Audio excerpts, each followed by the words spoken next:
Hello everyone, আসসালামু আলাইকুম। কেমন আছেন সবাই? আই হোপ সবাই অনেক বেশি ভালো আছেন। আলহামদুলিল্লাহ আমিও আমার পরিবার পরিজন নিয়ে ভালো আছি। যদিও ভালো নেই, হয়তো আমার কণ্ঠ বা ভয়েস শুনে বুঝতে পেরেছেন। আমার কিন্তু প্রায় অনেক দিন যাবৎ মানে শরীর অনেক বেশি অসুস্থ। যদিও ওষুধ খাচ্ছি, কেন জানি মানে কোনোভাবেই শরীরটা ঠিক হচ্ছে না, বুঝতে পারছি না। এত বেশি ঠান্ডা লেগেছে। আমার মনে হয় আমার এতটুকু বয়সে আমি যতটুকু বুঝেছি আমার লাইফে ফার্স্ট টাইম মনে হয় এত বেশি ঠান্ডা লেগেছে। তো জানি না আল্লাহ কখন আমাকে মানে এই ঠান্ডার হাত থেকে রেহাই দিবেন। তো সবাই একটু আমাদের সবার জন্য দোয়া করবেন। আমার পরিবারের সবাই একটু অসুস্থ। তো যাই হোক, আজকে সকালবেলা থেকেই আর কি ভিডিওটি শুরু করেছি। সকালবেলা ভাবলাম যে গাছগুলোতে অনেক আগে থেকেই আর কি পানি দেয়া ছিল। এই পানিগুলো অনেক দিন হয়ে গিয়েছে, চেঞ্জ করা হচ্ছে না। তো একটু পানিগুলো চেঞ্জ করে দিলাম। আর গাছ তো আমার অনেক বেশি পছন্দ। আমার ঘরের যেকোনো জায়গায় গাছ রাখতে আমি অনেক বেশি পছন্দ করি। আর দেখবেন ঘরের মধ্যে যদি গাছ রাখেন, গাছের ঘরের সৌন্দর্য মনে হয় বেড়ে যায়। যদিও আমার অত বেশি গাছ নেই, আর যাই কয়েকটা আছে সামান্য পরিমাণ, তো সেগুলার আর কি মোটামুটি একটু যত্ন করার চেষ্টা করি। তো যাই হোক, ভিডিওর এই পর্যায়ে এসে যে সকল প্রিয় মিষ্টি আপুরা আমার ভিডিওটি দেখছেন, প্লিজ ভিডিওটিতে একটি লাইক দিয়ে অবশ্যই কন্টিনিউ করবেন, কারণ আপনার একটা লাইকই পারে কিন্তু আমার ভিডিওটা আরও অনেকের কাছে পৌঁছে দিতে। তো যাই হোক, এদিক দিয়ে কিন্তু চলে এসেছি সকালে নাস্তা রেডি করার জন্য। তো আজকে কিন্তু অফ ক্যামেরাতেই রুটি ছেঁকে নিয়েছি। আগের দিন আর কি দেখা গিয়েছে রাতের বেলায় প্রায় সময় আমি রুটি বেলে আর কি রেখে দিই ফ্রিজের মধ্যে। তো রুটিগুলো ছেঁকে নিয়েছি। আর আগের দিন মুরগির মাংস রান্না করেছিলাম, যেহেতু শুক্রবার ছিল। শুক্রবার আসলে সবার বাসায় ভালো মন্দ রান্না করার চেষ্টা করে। তো মুরগির তরকারি রয়ে গিয়েছিল। তো আমার কাছে না যে কোনো মাংস তরকারি ঝোল দিয়ে রুটি খেতে অনেক বেশি ভালো লাগে, আমার অনেক বেশি পছন্দের। তো সাদা রুটি করে নিয়েছি, এগুলো দিয়ে আর কি আজকে আমার সকালের নাস্তা হয়ে যাবে। তারপরে চলে যাব সংসারের কাজকর্মে। যদিও প্রায় রমজান কিন্তু এসেই পড়েছে, তারপরেও কিন্তু অসুস্থতার কারণে কিন্তু বাসার কোনো কিছুই আমি আসলে তেমনভাবে রমজানের প্রস্তুতি এখন নিতে পারছি না। যদি যদি শরীরটা সুস্থ হয় তারপরে নেব আর কি। ঠান্ডাটা যেহেতু অনেক বেশি দেখা গিয়েছে, বেশিরভাগ সময় কিন্তু দেখবেন একটা সংসারে কিন্তু পানির কাজটাই বেশি, ধোয়া পরিষ্কার করা মোছা মাছি সব কিছুই কিন্তু পানির বেশি প্রয়োজন হয়। তো পানিগুলা আসলে ধরলে দেখা গিয়েছে ঠান্ডাটা আরও বেশি বেড়ে যাবে, যার কারণে আর কি ইদানিং আমি আর রমজানের কোনো প্রস্তুতি নিচ্ছি না।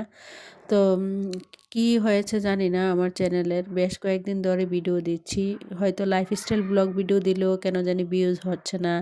আবার আজ বেশ কয়েকদিন ধরে টাকার বিষয় নিয়ে ভিডিও বানাচ্ছি, তাও কিন্তু ভিউজ হচ্ছে না। তবে আমার চ্যানেলে কিন্তু ভাইরাল হয়েছে, ভাইরাল বলতে বেশি ভিউজ হয়েছিল টাকার ভিডিওই। তো তার কারণে ভাবলাম যে টাকার ভিডিও দেব, পাশাপাশি কিন্তু লাইফস্টাইল ব্লগ ভিডিও দেব। তবে টাকার ভিডিওটাই বেশি দেব, আর লাইফস্টাইল মাঝে মধ্যে দুই একটা লাইফস্টাইল ব্লগ ভিডিও দেবো। যেহেতু সপ্তাহে আমার 3টা ভিডিও যায়, আশা করি আপুরা ভালোবেসে আমার টাকার ভিডিওগুলো যেভাবে দেখেন, লাইফস্টাইল ভিডিওগুলোও কিন্তু ঠিক সেভাবে ভালোবেসে দেখবেন। আসলে টাকা নিয়ে ভিডিও বানালেই দেখেছি ইউটিউবে বেশিরভাগ আর কি রিচ করে। তো টাকা নিয়ে কিন্তু আমার চ্যানেলে অনেক ভিডিও দেয়া আছে, চাইলে আপনারা দেখে আসতে পারেন। তো যাই হোক, কেন জানি ইদানিং টাকা নিয়ে ভিডিও দিচ্ছি, কার নজর পড়েছে জানি না আমার চ্যানেলের উপরে, টাকা নিয়ে ভিডিও দিলেও ভিডিওতে ভিউজ হচ্ছে না। তো যাই হোক, প্লিজ আপুরা সবাই একটু দোয়া করবেন, কারণ আপনারা হয়তো ইতিমধ্যে জানতে পেরেছেন আমার কিন্তু মনিটাইজ নাই চ্যানেলে, মনিটাইজ পেয়েও কিন্তু হারিয়ে গিয়েছে।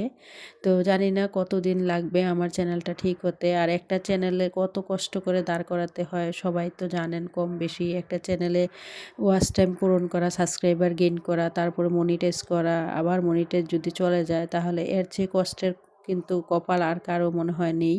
তো যাই হোক, তারপরে এক বুক কষ্ট নিয়ে তারপরে কিন্তু আমি ইউটিউবে টিকে আছি শুধুমাত্র আপনাদের মুখের দিকে তাকিয়ে। জানি যে আমার আপুরা অনেক বেশি আমাকে ভালোবাসেন, আপনাদের এই ভালোবাসার ঋণ আমি কখনো শোধ করতে পারবো না। আর যার কারণে আপনাদের ভালোবাসার সুন্দর সুন্দর কমেন্টগুলো পড়ার কারণে কিন্তু আমি ইউটিউব থেকেও বিদায় নিতে পারছি না। তো যাই হোক, এদিক দিয়ে চলে এসেছি সংসারের কাজকর্মে। একদিক দিয়ে আপনাদের সাথে কিছু কথা শেয়ার করব আর কাজ করব। তো আজকের ভিডিও টাইটেল থেকে হয়তো বুঝতে পেরেছেন, মধ্যবিত্ত পরিবারে এই ৬টি টিপস মানলে জমাতে পারবেন হাজার হাজার টাকা। আর কি সেই ৬টা টিপস, সেগুলোই আর কি আজকে আপনাদের মাঝে শেয়ার করব। প্রথমত আমি মনে করি কি, এখন যেহেতু প্রায় মাসের শুরু, তো প্রতি মাসের শুরুতে যদি মানে সংসার খরচ থেকে 10% টাকা আমরা জমা রাখি সব সময়, মানে মাসের শুরুতেই যদি, যখন বেতন পাওয়ার সাথে সাথে যারা চাকরিজীবী আছেন, বেতন পাওয়ার সাথে সাথে টাকাগুলোকে যখন বন্টন করবেন, দেখা গিয়েছে ঘর ভাড়া বা কারেন্ট বিল, বাসা ভাড়া, ছেলেমেয়েদের লেখাপড়ার খরচ, সংসার খরচ সব কিছু বন্টন করার আগে সবসময় চেষ্টা করবেন 10% টাকা আর কি জমা রাখতে। দেখা গিয়েছে যে ধরেন আপনার ইনকাম যদি 20,000 টাকা হয়, তো আপনি যদি একদম পারেন না, যে আমি পারবো না, আমার অনেক বেশি কষ্ট হয় চলাফেরা করতে, তাও কিন্তু সেখান থেকে চেষ্টা করবেন প্রতি মাসে 1,000 টাকা হলো সঞ্চয় করার জন্য। তাই সবসময় চেষ্টা করবেন মাসের শুরুতেই সঞ্চয়ের যে 1,000 টাকা একটা মাটির ব্যাংক বা প্লাস্টিকের ব্যাংকে সবসময় রেখে দেওয়ার চেষ্টা করবেন। দেখবেন কি, আপনি যতই কষ্ট করে চলেন, তখন কিন্তু ব্যাংকটা কেটে আর ওই টাকাটা বের করে আপনি কিন্তু চলবেন না। তাই মনে করি মানে মাসের শুরুতেই আপনি আসলে 1,000 টাকা করে হলেও কিন্তু আসলে জমানোর চেষ্টা করবেন। দ্বিতীয় যে টিপসটা, মাসের শুরুতে আপনার সংসারের খরচের একটা নির্দিষ্ট লিস্ট তৈরি করবেন। এখন যেহেতু মাসের শুরু, তো আপনার সংসারে কোথায় কখন কি লাগে না লাগে, গ্রোসারি আইটেম থেকে শুরু করে মুদি বাজার, মাছ মাংস যা লাগে সব কিছুর একটা লিস্ট করে সবসময় চেষ্টা করবেন লিস্ট অনুযায়ী বাজার করার জন্য। তার চেয়ে কম করার চেষ্টা করবেন, অথচ কখনো লিস্টের বাহিরে কোনো কিছু খরচ করার চেষ্টা করবেন না। এতে করে কিন্তু আপনার অনেকগুলো টাকা কিন্তু অপচয় হয়, যার কারণে আপনি চাইলেও কিন্তু টাকা জমাতে পারবেন না। তো আপনি সবসময় চেষ্টা করবেন লিস্ট অনুযায়ী বাজার করে সেখান থেকেও টাকা বাঁচিয়ে জমানোর জন্য।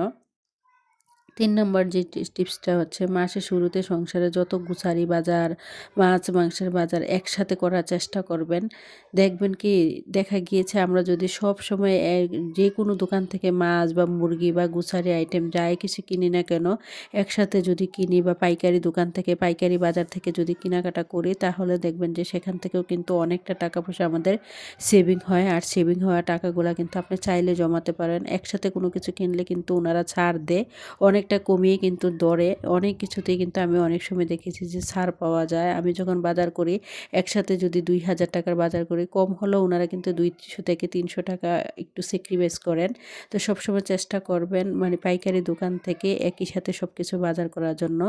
এতে করে এই টিপসটা মেনে চললেও কিন্তু আপনি হাজার হাজার টাকা জমাতে পারবেন। 4 নাম্বার যে টিপসটা, প্রতি মাসে আমরা যে টুকটাকি বাজার করে ধরেন, এই যে সপ্তাহে সপ্তাহে ধরেন যে কাঁচা বাজার করলাম বা ফল ফ্রুটের বাজার করলাম, যেখানেই যাই না কেন কিছু না কিছু খরচ তো অবশ্যই হয়।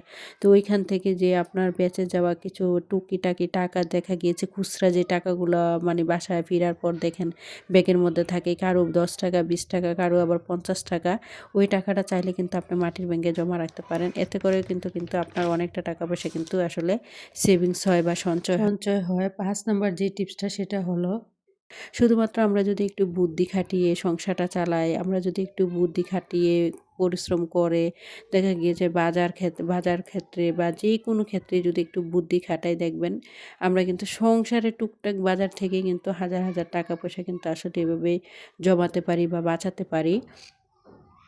তারপরে আবার দেখা গিয়েছে যখনই বাজার করতে যাবেন, বাজারে যাওয়ার আগে দেখা গিয়েছে মাছ মাংসের বাজার যখন করবেন আর কি, সংসারের মানুষ অনুযায়ী যখন বাজার করে নিয়ে আসবেন, দেখা গিয়েছে যে অনেকের ফ্যামিলিতে মানুষের সংখ্যা অনেক বেশি থাকে, সদস্য সংখ্যা, আবার অনেকের ফ্যামিলিতে কিন্তু সদস্য সংখ্যা অনেকটাই কম থাকে। তো আমি মনে করি কি, মানে সদস্য সংখ্যা অনুযায়ী সবসময় বন্টন করার চেষ্টা করবেন। দেখা গিয়েছে আপনার ফ্যামিলিতে 4 জন মানুষ, সবসময় চেষ্টা করবেন 4 থেকে 5 পিস করে আর কি মাছ বা মাছের টুকরো করে আর কি যে কোনো প্যাকেটের মধ্যে রাখার জন্য। বেশি কোনো কিছুই আসলে আমাদের কোনো মানে জন্য ক্ষতিকর। আমি মনে করি অতিরিক্ত কোনো কিছুই আসলে আমাদের জন্য ভালো না। অপচয়কারী হচ্ছে শয়তানের বন্ধু। আপনি যদি বেশি বেশি করে, দেখা গিয়েছে 5 জন মানুষের জন্য যদি 10 পিস মাছ নেন, অনেক সময় দেখা গিয়েছে দুপুরবেলা মাছ খেলে কিন্তু রাতের বেলা মাছ খেতে মনই চায় না।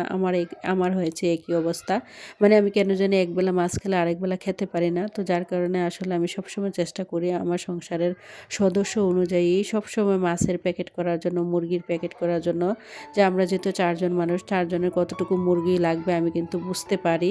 দেখা গিয়েছে ধরেন একটা মুরগি যদি বড় দেখে নিয়ে আসেন, দেখা গিয়েছে 3 কেজি 2.5 কেজি ওজনের একটা মুরগি নিয়ে আসেন। মুরগিটাকে যদি 4 বন্টন করেন, 4 দিন কিন্তু অনায়াসে চালানো যায় শুধুমাত্র একটু বুদ্ধি খাটিয়ে। দেখা গিয়েছে মুরগির মাংসের সাথে কিছুটা যদি আপনি মানে আলু দেন, তারপর ঝোল অ্যাড করেন, এতে করে কিন্তু মুরগির মাংস তরকারিটা অনেকটাই বেড়ে যায়। তো এইগুলার এই টিপস খাটালেও কিন্তু দেখবেন সামান্য অল্প বাজার দিয়ে বা অল্প খরচ দিয়েও কিন্তু আসলে চাইলে আপনারা কিন্তু সংসারটা খুব সুন্দরভাবে চালিয়েও প্রতি মাসে হাজার হাজার টাকা পয়সা কিন্তু সঞ্চয় করতে পারেন। 6 নম্বরে যে টিপসটা সেটা হচ্ছে মাসের শেষের 10 দিন কিন্তু একটু হিসেব করে চলার চেষ্টা করবেন। দেখা গিয়েছে মাসের প্রথম শুরুর দিকে সবারই কিন্তু একটু টাকা পয়সার একটু গরম থাকে। দেখা গিয়েছে যেহেতু বেতন পায়, বেতন পাইলে কিন্তু সবার হাতে টুকিটাকি মোটা অঙ্কের একটা টাকা থাকে। তো মাসের শেষের 10 দিনের দিকে কিন্তু টাকাটা এসে ফুরিয়ে যায়। তখন যদি একটু হিসেব করে একটু কষ্ট করে সংসারটা চালান, দেখা গিয়েছে একদিন আলু ভর্তা, ডাল রান্না করলেন, একদিন শাকসবজি রান্না করলেন, একদিন ভর্তা দিয়ে বা ডিম দিয়ে সংসার চালালেন, একদিন মাছ দিয়ে চালালেন, একদিন মুরগি দিয়ে চালালেন। মানে একেক দিন একেক রকমের আইটেমের খাবার রান্না করলেন। প্রতিনিয়ত যে আমার ভালো মন্দ খেতে হবে তা কিন্তু না। একটু যদি কষ্ট করে সংসারটাকে চালিয়েও প্রতি মাসের শেষে যদি আপনি 10টা দিন সুন্দরভাবে চালান, তা থেকেও কিন্তু আপনি চাইলে মানে অনেকটা টাকা পয়সা কিন্তু আসলে জমাতে পারেন বা সেভিং করতে পারেন। শুধুমাত্র একটু বুদ্ধি, টেকনিক, একটু প্ল্যান, আপনার একটা নির্দিষ্ট প্ল্যান বা সঠিক একটা পরিকল্পনা বা একটা একটু টেকনিক কিন্তু আপনার সংসার খরচটা অনেকটাই কমিয়ে দিতে পারে। শুধুমাত্র যদি আপনারা বুদ্ধি করে চলেন। আমরা যারা গৃহিণীরা আছি আরকি, তারা আরকি যদি একটু মাত্র বুদ্ধি খাটাই, কোনটা দিয়ে কোনটা কী করব, আজকে কী রান্না করব, কালকে কী রান্না করব, বাসায় কোনো কিছু নেই। শুধুমাত্র আলু ভর্তা, ডাল রান্না করলাম বা ডিম ভাজি করে ফেললাম। তাও কিন্তু একটা দিন খুব সুন্দর অনায়াসে চলে যায়। দেখা গিয়েছে বাসায় কোনো বাজার নেই, একটা ভর্তা করলাম, ডাল করলাম, তা দিয়েও কিন্তু খুব সুন্দরভাবে অনায়াসেই কিন্তু সংসারটাকে চালানো যায়। শুধুমাত্র একটু বুদ্ধি টেকনিক খাটালেই কিন্তু আমরা অনেক কিছু করতে পারি বা সংসার খরচ থেকে হাজার হাজার টাকা পয়সা জমাতে পারি। তো যাই হোক, আপনাদের সাথে কথা বলতে বলতে কিন্তু সংসারে অনেক কাজ গুছিয়ে নিয়েছি, তারপরে কিন্তু চলে এসেছি এখানে দুপুরে রান্নাবান্না করার জন্য। আজকে মানে রান্না করব লাল শাক ভাজা করব আর কালো বেগুন টমেটো দিয়ে মাছ দিয়ে রান্না করব। রুই মাছ আর পাঙ্গাস মাছ নিয়ে নিয়েছি। অফ ক্যামেরাতে সব কিছু কেটে ধুয়ে পরিষ্কার করে নিয়েছি। আর এই যে এখানে দেখতে পেয়েছেন 2 আঁটি ধনেপাতা এনেছিলাম। ধনেপাতাগুলো অনেক বেশি ছিল, যার কারণে ভাবলাম এগুলা কিন্তু ফেলে দেওয়া যাবে না। এগুলো আমি ধুয়ে পরিষ্কার করে কুচিয়ে কিন্তু ডিপ ফ্রিজে রেখে দেব। যখন আমার বাসায় কিন্তু দেখা গিয়েছে ধনেপাতা থাকবে না, তখন কিন্তু চাইলে আমি নামিয়ে নামিয়ে তরকারিতে ব্যবহার করতে পারবো। আসলে শুধুমাত্র একটু বুদ্ধি টেকনিক খাটালে কিন্তু অনেক সময় দেখা গিয়েছে সংসারের অনেক খরচ নষ্ট হয় না, অপচয় হয় না।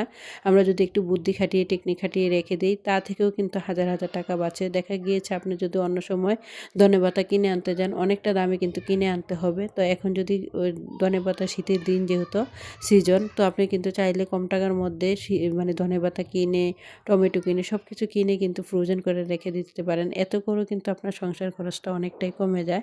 আমি দেখেছি যে একজন গৃহিণী পারে কিন্তু সংসার খরচ থেকে হাজার হাজার টাকা পয়সা জমাতে শুধুমাত্র এই টিপসগুলো ফলো করলে। আসলে আমরা বুঝতে পারি না সংসারে কোথায় থেকে মানে কোন জায়গা থেকে আসলে 10 টাকা 20 টাকা করে সেভিং করা যায়। মানে অনেকে আছে আর কি বুঝতে পারে না। তো আপনারা চাইলে এই টিপসগুলো ফলো করে কিন্তু চাইলে আপনার সংসার খরচ থেকে হাজার হাজার টাকা পয়সা জমিয়ে রাখতে পারেন। তো আপনাদের সাথে কথা বলতে বলতে কিন্তু কালো বেগুন টমেটো দিয়ে মাছ দিয়ে রান্না করে নিয়েছি, আর একটা লাল শাক ভাজা করব। আমার ছেলেরা কিন্তু লাল শাক খাবে না, শুধু একমাত্র আমিই খাবো। যার কারণে খুব অল্প পরিমাণ লাল শাক এনেছিলাম, 1 আঁটি 10 টাকা দিয়ে। আর লাল শাকের মধ্যে কারণ আমি কিন্তু ধনেপাতা দিয়েছি, কারণ লাল শাকের গন্ধটা কিন্তু আমার কাছে ভালো লাগে না, ধনেপাতা দিলে খেতে পারি। তো যাই হোক, আজকের ভিডিওটা এই পর্যন্তই। সবাই ভালো থাকবেন। খোদা হাফেজ। আসসালামু আলাইকুম। আমার পরবর্তী ভিডিও দেখার আমন্ত্রণ রইল।